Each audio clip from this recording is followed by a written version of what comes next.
మలయాళంలో దుల్కర్ సల్మాన్ కి ఉన్న క్రేజ్ గురించి ప్రత్యేకంగా చెప్పుకోవాలి. నౌఫల్ దర్శకత్వం వచ్చిన ఈ సినిమా ఇప్పుడు ఆహా ఓటీటీ ప్లాట్ఫామ్ పైకి వచ్చింది. ఒక యువకుడి ప్రేమ కథ టైటిల్ తో ఈ సినిమా 5వ తేదీ నుంచి స్ట్రీమింగ్ అవుతుంది. మరి ఈ సినిమా కథ ఏంటో తెలుసుకుందాం.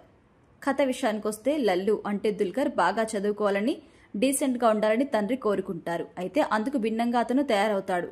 చిన్నప్పటి నుంచి మాస్ ఫ్రెండ్స్ తో తిరుగుతూ తాగుతూ మాస్ గానే ఉంటారు.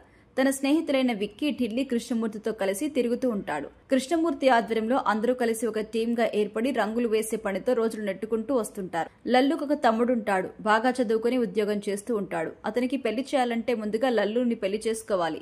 అందువల్ల ఆ విషయంలో పేరెంట్స్ అతన్ని ఒత్తిడి చేస్తూ ఉంటారు. తనని పెళ్లి చేసుకోవాలంటూ జెస్నా అంటే సంయుక్త మీనన్ లల్లు వెంట పడుతూ ఉంటుంది. తాను పెళ్లాడాల్సిన అమ్మాయి కనిపించినప్పుడు తనకి ఒక స్పార్క్ వస్తుందని, అప్పుడు ఆమెనే పెళ్లి చేసుకుంటానని లల్లు అంటూ ఉంటాడు. ఒక రోజున కనబడటం లేదు అనే ప్రకటన పేపర్లో వస్తుంది. ఆ యువతి పేరు దియా అంటే నిఖిలా విమల్. ఆ యువతి ఫోటో చూసిన లల్లు తనకి స్పార్క్ వచ్చిందని ఫ్రెండ్స్ తో చెబుతారు. ఆమె ఆచూకీ తెలుసుకోవడానికి తనకు సహకరించమని, తాను ఆమెనే పెళ్లి చేసుకుంటాను అని చెప్తాడు. దియా ఎవరు, ఆమె ఎందుకు కనిపించకుండా పోయింది, ఆమె కోసం వెతకడం మొదలుపెట్టిన లల్లుకి ఎలాంటి నిజాలు తెలుస్తాయి అనేదే మిగిలిన స్టోరీ. విశ్లేషణ విషయానికొస్తే కథ ఏమైనా, ఆ కథతో చేసే ప్రయత్నమైనా, ప్రయోగమైనా వినోద ప్రధానంగానే అది కొనసాగుతూ ఉండాలి. హీరో ఎంత సంఘసేవ చేస్తూ బిజీగా ఉన్నా మధ్యలో ఒక చిన్న బ్రేక్ తీసుకుని వచ్చి హీరోయిన్ తో కలిసి చిన్న రొమాంటిక్ టచ్ ఇచ్చి వెళ్తూ ఉండాలి. అది పాటలోనైనా సీన్లోనైనా. హీరో మాటలోని తప్ప తెరపై హీరోయిన్ కనిపించకపోతే చిరాకు పడిపోతారు.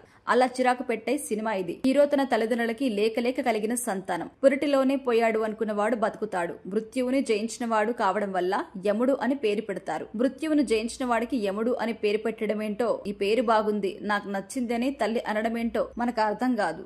అయితే కథ మొదలైన కాసేపటి వరకు తెరపై హీరోయిన్ రాకపోతేనే అసహనానికి లోనయ్యే ఆడియన్స్ ఈ సినిమా చివరాఖరి వరకు ఆమె కోసం అలా వెయిట్ చేస్తూ కూర్చోవాల్సి వస్తుంది. క్లైమాక్స్ కి ముందు హీరోయిన్ ఎంట్రీ ఇస్తుంది. పోనీలే, శుభం కాడిపడిన తర్వాతనైనా కలిసి ఉంటారని సగటు ప్రేక్షకుడు ఆశపడతాడు. కానీ దర్శకుడు ఇక్కడ కూడా పెద్ద ట్విస్ట్ ఇచ్చారు. ఇక అప్పటి వరకు నవ్వించడం కోసం హీరో ఫ్రెండ్స్ అంతా నానా అవస్థలు పడతారు. మనల్ని నానా ఇబ్బందులు కూడా పెడతారు. పనితీరు విషయానికొస్తే ఈ సినిమాకి ఈ టైటిల్ ఎందుకు పెట్టారు అనేది ఫస్ట్ సీన్ తోనే క్లారిటీ ఇచ్చాడు దర్శకుడు. తర్వాత ఇంటర్వెల్ కి ముందు ఒక బ్యాంగ్, క్లైమాక్స్ లోనూ ట్విస్ట్ ఉండేలా చూసుకున్నారు. కానీ ఇవన్నీ కూడా ఎప్పటికప్పుడు కథ బలపడ్డానికి కాకుండా బలహీనపడ్డానికి అన్నట్టుగా ఉంటాయి. ఆర్టిస్టులంతా మంచి అనుభవం ఉన్నవారే, కాకపోతే వారి పాత్రలోనే బలం లేదు. ఇక జాన్ కుట్టు ఎడిటింగ్, అలాగే సుకుమారన్ ఫోటోగ్రఫీ పర్వాలేదు అనిపించింది. ఇక ఫైనల్ గా చెప్పాలంటే టైటిల్ తోని తొలి సాహసం చేసిన దర్శకుడు ఈ సినిమాతో కొత్తదనాన్ని అందించాడని తన వంతు ప్రయత్నం చేశారు. కాకపోతే సాధారణ కథలకి అలవాటు పడిపోయిన ప్రేక్షకులకి ఈ కథ ఏమాత్రం మింగుడు పడదు.